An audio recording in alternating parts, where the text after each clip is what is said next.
Well, good afternoon. Yesterday, Vladimir Putin recognized two regions of Ukraine as independent states. And he bizarrely asserted that these regions are no longer part of Ukraine and their sovereign territory. To put it simply, Russia just announced that it is carving out a big chunk of Ukraine. Last night, Putin authorized Russian forces to deploy into these regions.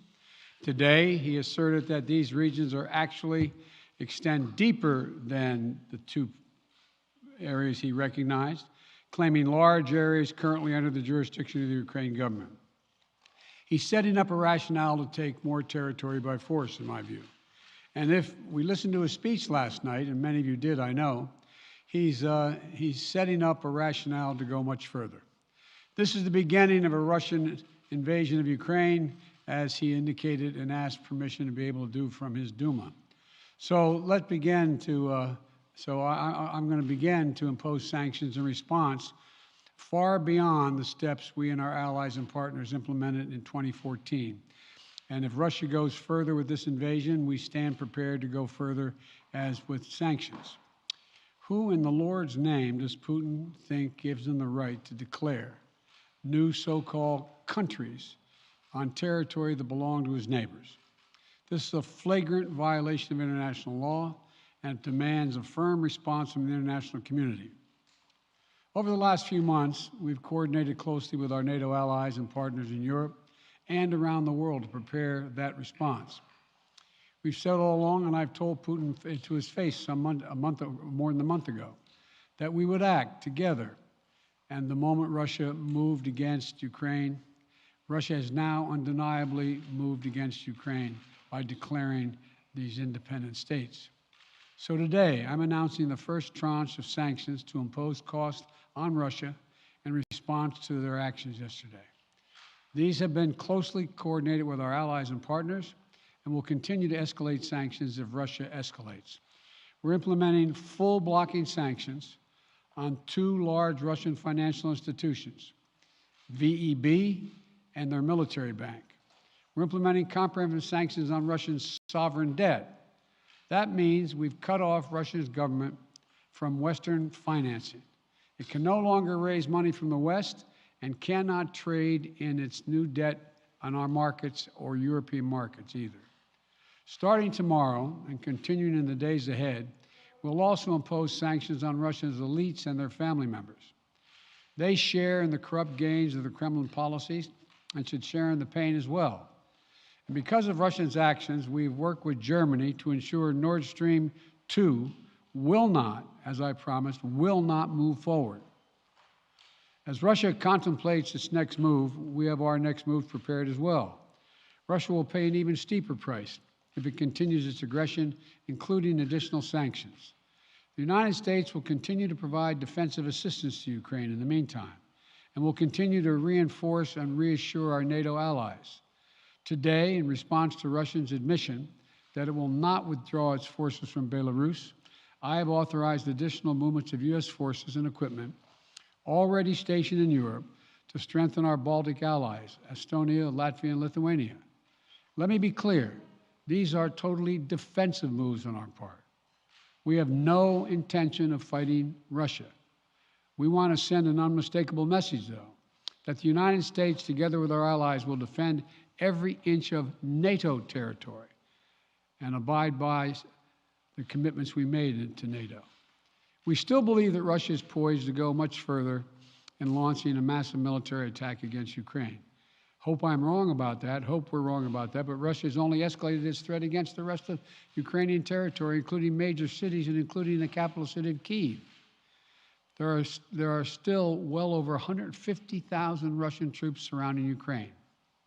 And as I said, Russian forces remain positioned in Belarus to attack Ukraine from the north, including warplanes and offensive missile systems. Russia's moved troops closer to Ukraine's border with Russia. Russia's naval vessels are maneuvering in the Black Sea to Ukraine's south, including amphibious assault ships, missile cruisers, and submarines. Russia's moved supplies of blood and medical equipment into position on their border. You don't need blood unless you plan on starting a war. Over the last few days, we've seen much of the playbook that Secretary Blinken laid out last week in the United Nations Security Council come to pass. A major increase in military provocations and false flag events along the line of contact in the Donbass. Dramatically staged, conveniently on-camera meeting of Putin's Security Council to grandstand for the Russian public. And now, political provocation of recognizing sovereign Ukrainian territory as so-called independent republics in clear violation, again, of international law. President Putin has sought authorization from the Russian parliament to use military force outside of Russian territory. And this set the stage for further pretexts of further provocations by Russia to try to justify further military action. None of us should be fooled.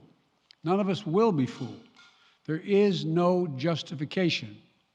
Further Russian assault in Ukraine remains a severe threat in the days ahead. And if Russia proceeds, it is Russia and Russia alone that bears the responsibility. As we respond, my administration is using every tool at our disposal to protect American businesses and consumers from rising prices at the pump. As I said last week, defending freedom will have cost for us as well and here at home.